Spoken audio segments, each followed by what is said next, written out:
بسم الله الرحمن الرحيم. بسم اللہ الرحمن الرحیم الحمد للہ وکفا وسلام علی عبادہ الذین اصطفیٰ اما بعد. عزیز طلبہ، اصول افتاء و آدابہ کی یہ آج کی نشست نمبر 35 ہے، اور آج کی نشست میں ہم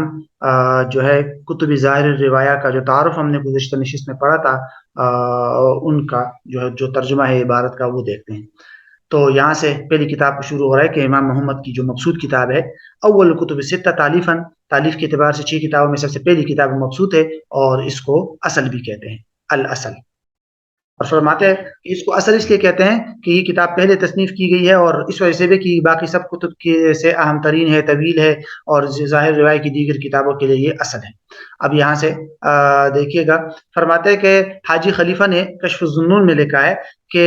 امام محمد کی کتاب مبسوط کو انہوں نے پہلے الگ الگ لکھا تھا. سب سے پہلے انہی میں سے نماز کے مسائل لکھ کے اس کا نام کتاب الصلاۃ رکھا، بیوع کے مسائل لکھ کر کتاب البیوع نام رکھا، اور اسی طرح صورت حال کتاب الایمان اور کتاب الاقراء کی تھی. پھر انہوں نے ان کتابوں کو جمع کیا تو مبسوط وجود میں آ گئی. اور جہاں کہیں کتب فقہ میں یہ لکھا ہوتا ہے کہ امام محمد نے فلاں کتاب میں یہ لکھا، تو ان سے مراد المبسوط کے اجزاء ہوتے ہیں. یعنی یہ جب فقہاء اپنی کتابوں میں فرماتے ہیں نا کہ قال محمد فی کتاب المزاربہ یا فی کتاب المازون، تو ان کا مطلب یہی ہوتا ہے کہ کتاب المبسوط کے کتاب المزاربہ وغیرہ میں. اسی طرح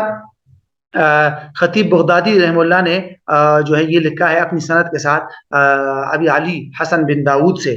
یہ نقل کیا ہے. فرماتے ہیں کہ اہل بصرہ جو ہے وہ 4 کتابوں پر فخر کرتے تھے، جاحظ کی البیان والتبیین اور کتاب الحیوان پر، امام سیبویہ کی الکتاب پر، اور امام خلیل نحوی کی العین پر. اور ہم کوفہ والے ان کے مقابل میں حلال و حرام کے ان 27,000 مسائل پر فخر کرتے ہیں جو کوفہ کے ایک شخص محمد بن حسن نے لکھی ہے. اور یہ ایسے قیاس اور عقلی دلائل پر مبنی ہے کہ لوگوں کو کے لیے ان سے جاہل رہنے کی کوئی گنجائش نہیں ہے. اور اسی کی طرف جو ہے وہ امام مزنی نے اشارہ کیا جب امام محمد کے بارے میں پوچھا گیا تو انہوں نے فرمایا اکثرهم تفریعا، کہ یہ تفریع کے اعتبار سب سے زیادہ تفریعات قائم کرنے والے. شیخ زاہد الکوثری رحمہ اللہ نے لکھا ہے کہ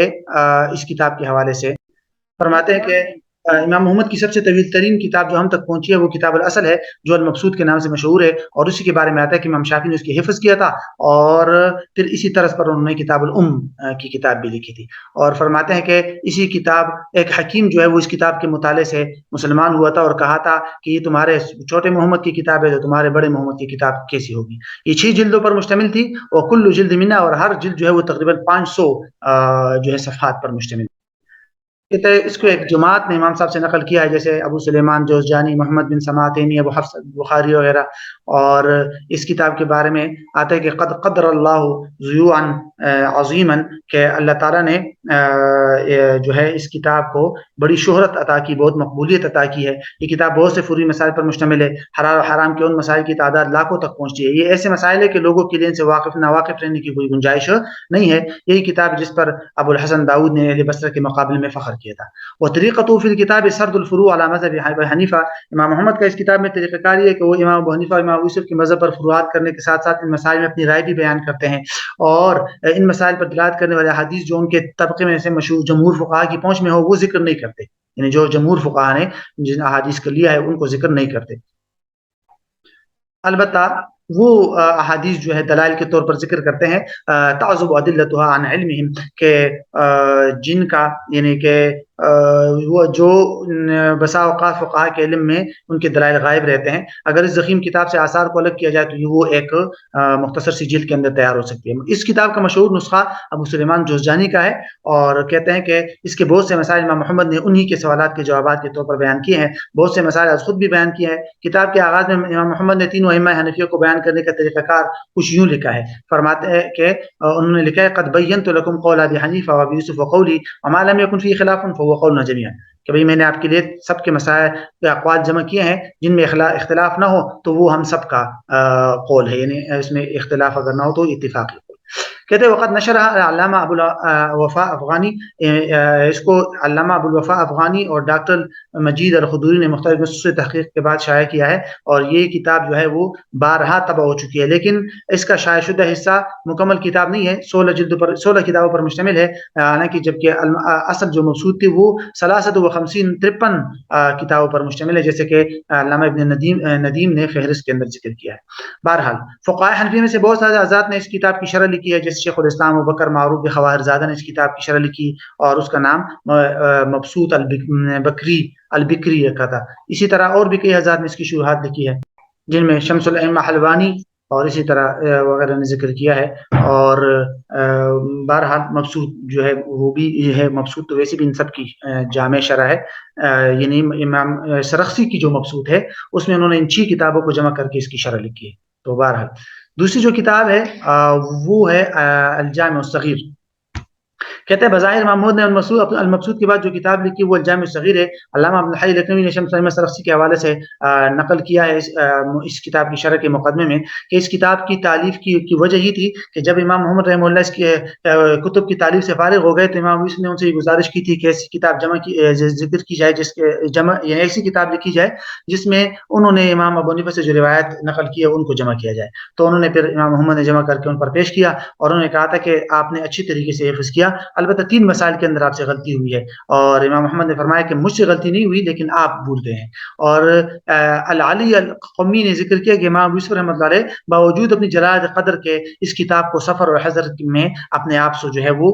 دور نہیں کیا کرتے تھے. اور علی الرازی فرماتے ہیں کہ جو آدمی اس کتاب کو سمجھے تو فہو افہم اصحابنا، وہ ہمارے اصحاب میں سب سے زیادہ فہم رکھنے والا ہے. اور کہتے ہیں کہ جس کتاب کو حفظ کیا تو وہ ہم میں سب سے زیادہ حافظ ہے. متقدمین ہمارے جو مشائخ تھے وہ کسی کو قاضی نہیں بناتے تھے جب تک کہ اس میں اس کا امتحان نہ لے، اور کہتے ہیں اگر اس کو یاد کر لیتا تب اس کو قضا دیتے تھے، ورنہ تو اس کو کہتے تھے کہ پہلے اس کتاب کو حفظ کر دو. اس طرح شیخ حلوانی رحمہ اللہ نے ذکر کیا کہ اس کتاب کے اکثر مسائل مبسوط میں بھی موجود ہے. ہاں البتہ اس کتاب کے مسائل جو 3 قسم پر مشتمل ہے. قسم لا یوجد لها روایت لها ہونا، پہلی قسم وہ ہے جو صرف اور صرف یہاں ہی اس کی روایت موجود ہے. دوسری قسم وہ ہے کہ دیگر کتابوں میں بھی وہ مسائل موجود ہے لیکن وہاں یہ وضاحت نہیں ہے کہ وہ جو جواب ہے وہ امام ابو حنیفہ کے قول پر ہے یا نہیں. یہاں اس کے مکمل تفصیل کے ساتھ جواب آ گیا کہ وہ ابو حنیفہ رحمۃ اللہ علیہ کے قول کے مطابق. تیسری قسم کے وہ مسائل ہے جس کو مقرر طور پر یہاں لفظ لایا گیا ہے لیکن الفاظ تبدیل کیے گئے ہیں، اور الفاظ کی تبدیلی کا بھی ایک فائدہ ہے. اور کہتے ہیں کہ جو دیگر کتابوں جو پہلی کتابوں میں ذکر کردہ الفاظ سے وہ فائدہ حاصل نہیں ہوتا وہ یہاں ہے. بہرحال قسم ثالث سے وہی مراد ہے جو ابو جعفر الہندوائی نے کشف الغوامس کے اندر اس کا ذکر کیا ہے. کہتے ہیں کہ امام لکھنوی رحمہ اللہ نے اس کے بعد یہ لکھا ہے کہ قاضی خان نے اپنی شرح کے اندر لکھا ہے کہ جامع الصغیر کی تصنیف کے بارے میں بھی اختلاف ہے. بعض نے کہا کہ امام یوسف کی تصنیف ہے، بعض نے کہا امام محمد کی ہے، بعض نے کہا کہ دونوں کی ہے. بہرحال کہتے ہیں کہ جب امام محمد جو ہے اس کی مبسوط کے تصنیف سے فارغ ہو گئے تو ابو یوسف رحمۃ اللہ نے ان کو یہ کہا تھا کہ کتاب جمع کی یہ لکھی جائے اور اس کے اسی ترتیب سے تصنیف کی جائے. اور ولم یرتب، کہتے ہیں انہوں نے یہ کتاب لکھی اور لیکن مرتب نہیں کیا تھا، اور بعد میں اس کو ابو عبداللہ حسن بن احمد الزعفرانی جو فقیہ حنفی ہے انہوں نے پھر امام محمد کی اس کتاب کو مرتب کیا تھا. اسی طرح فخر الاسلام بزدوی جو ہے وہ اپنی شرح کے اندر یہ لکھتے ہیں کہ امام ابو یوسف امام محمد سے یہ توقع رکھتے تھے کہ وہ ان کی روایت سے کتاب لکھے. امام محمد نے کتاب لکھی اور اس کی سند امام یوسف کے واسطے سے امام صاحب تک بیان کی. پھر جب انہوں نے یہ کتاب امام ابو یوسف کے سامنے پیش کی تو انہوں نے اس کی تحسین کی اور فرمایا کہ ابو عبداللہ نے خوب یاد رکھا لیکن چند مسائل کی روایت کرنے میں ان سے غلطی ہو گئی. جب یہ بات امام محمد کو پہنچی تو انہوں نے فرمایا کہ مجھے تو خوب یاد ہے لیکن امام ابو یوسف بھول گئے ہیں اور وہ 6 مسائل ہیں. اور ہمارے مشائخ نے امام محمد ہی کی روایت پر اعتماد کیا ہے. ہدایہ کی شرح جو ہے غایت البیان، اس کے اندر امیر کاتب اتقانی کی جو تصنیف ہے اس کے باب الاذان میں یہ بات ذکر کی گئی ہے کہ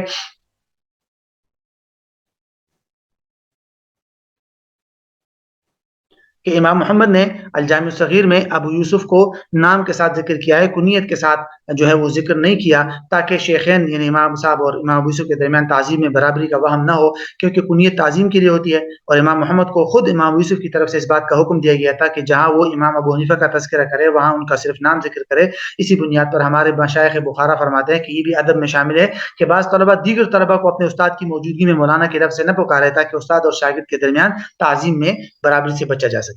ٹھیک ہے. اور اسی کتاب کے اندر یہ بھی ہے کہ مبسوط کو اصل اس لیے کہتے ہیں کہ امام محمد نے اس کو سب سے پہلے لکھا، پھر الجامع الصغیر کو لکھا، پھر جامع الکبیر کو، پھر زیادات کو. اور اسی طرح شمس الائمہ سرخسی نے اپنی شرح میں لکھا ہے کہ امام محمد کی آخری تصنیف السیر الکبیر ہے، اس سے پہلے السیر الصغیر لکھی گئی تھی. اس کتاب کو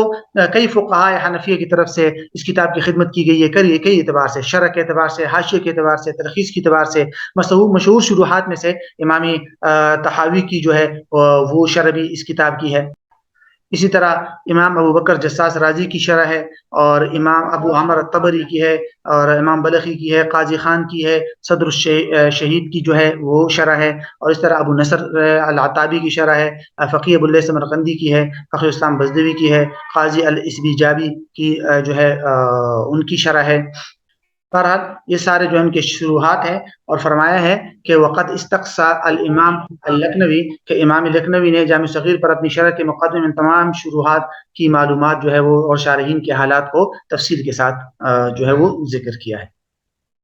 اس کے بعد جو تیسری کتاب ہے وہ الجامع الکبیر، اس کا ترجمہ کہتا ہے کہ بظاہر معلوم ہوتا ہے کہ جامع الکبیر امام محمد نے جامع الصغیر کے بعد لکھی، اور یہ کہتے ہیں کہ انتہائی عجیب اور دقیق کتاب ہے، اور بڑے بڑے علماء اس کی دقت اور اس میں لکھی گئی بہت زیادہ تفریحات کی وجہ سے حیرت زدہ ہو گئے تھے۔ علامہ اکمل الدین البابرتی رحمہ اللہ نے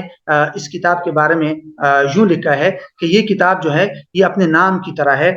بڑے اہم مسائل فقہ کی بہت زیادہ جامع کتاب ہے، اور یہ کتاب اہم روایات مستحکم عقلی اصولوں پر مشتمل ہے، وہ ایک دوسروں کو عاجز کر دینے والی ہے، فقہ کی تمام باریک باتوں کو پورا بیان کرنے والی ہے۔ جو بھی اس کی وادی میں اترا اس نے اپنی پوری عمر کپا دینے کے بعد اس بات کی گواہی دی ہے، اور اس سے دور رہنے والا کے لیے ممکن نہیں ہے کہ ان چیزوں میں سے کچھ بھی حاصل کر پائے، اور اسی لیے محققین کی توجہ ہمیشہ اس کی تحقیق کی طرف متوجہ رہی، اور محققین میں اس کے لفظی حل اور تطبیقی مسائل کی طرف توجہ رہی۔ محققین نے اس کی بہت سارے شروحات لکھی ہے، اور اس کو بہت خوب اور واضح تشریح شدہ کتاب بنا دیا ہے۔ اسی طرح امام محمد بن شجاع الثلجی نے